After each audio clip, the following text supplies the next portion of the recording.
Gue lagi suka banget nonton Windah main GTA Roleplay. Dan gue tahu gue nggak sendirian. Karena faktanya, YouTuber dengan subscriber terbanyak di Indonesia adalah YouTuber gaming yang diikuti oleh YouTuber gaming populer lainnya. Gue jadi mikir, kenapa kita suka banget nonton orang main game ketimbang main game itu sendiri? Anjir depan komuk dikasihnya, Cok! Mungkin karena kontennya lucu, insightful, dan ada rasa kebersamaannya.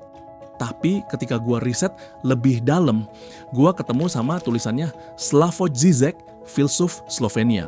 Fenomena menyerahkan aktivitas ke sesuatu yang lain agar kita terhibur ini disebutnya dengan interpassivity. Di dalam artikelnya yang ia tulis tahun 1998, Zizek mengkritik konsep interaktif yang mulai diperkenalkan seiring munculnya media baru atau ruang siber. Dia bilang, jika sisi lain dari interaktif adalah interpasif, bukan kita yang menikmati sesuatu, tetapi sesuatu yang menikmati buat kita. Dia mencontohkan dengan serial sitkom yang ketika itu memang sedang populer. Suara tertawa di dalam serial tersebut adalah bentuk interpasif menurut Zizek. Kita nggak ketawa, tapi suara tertawa itu mewakili kita. Dan setelah nonton, anehnya, kita tetap ngerasa lega. Zizek mengatakan perasaan paling pribadi pun bisa dilimpahkan. Kita bisa tertawa atau menangis lewat yang lain. Begitu juga ketika gua nonton Windah main, gua nggak perlu stres karena kalah, nggak perlu luangin waktu biar naik level, tapi gua tetap bisa puas dan seneng tanpa harus main gamenya.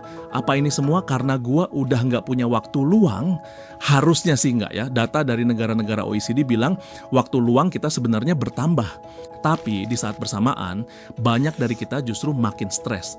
Masalah keluarga, kerjaan, tagihan, semua bikin waktu luang nggak terasa bebas lagi. Bisa dibilang, kegiatan interpasif yang gue lakukan belakangan ini adalah respons agar gue bisa terhibur di tengah padatnya kehidupan modern. Artikel yang ditulis Alex Gekker juga menyoroti hal sama. Hal-hal yang membuat game menarik seperti reward cepat, aksi, bahkan leveling up, udah meresap ke kehidupan nyata dan kerjaan kita. Segalanya udah kayak game, tapi dalam bentuk yang enggak seru dan melelahkan. Gekker bilang, hal tersebut telah menciptakan kecemasan dan stres bagi para pekerja. Jadi, nonton orang main game sebenarnya bisa disebut sebagai bentuk perlawanan. Ini jadi cara buat kita bilang, gua cuma mau menikmati, enggak perlu main, enggak perlu perform. Mungkin di dunia di mana semua harus serba cepat dan keaktifan sangat diapresiasi, menjadi pasif sudah cukup menyenangkan. Saya Fauzan, sampai jumpa lagi dan follow untuk konten-konten budaya pop lainnya.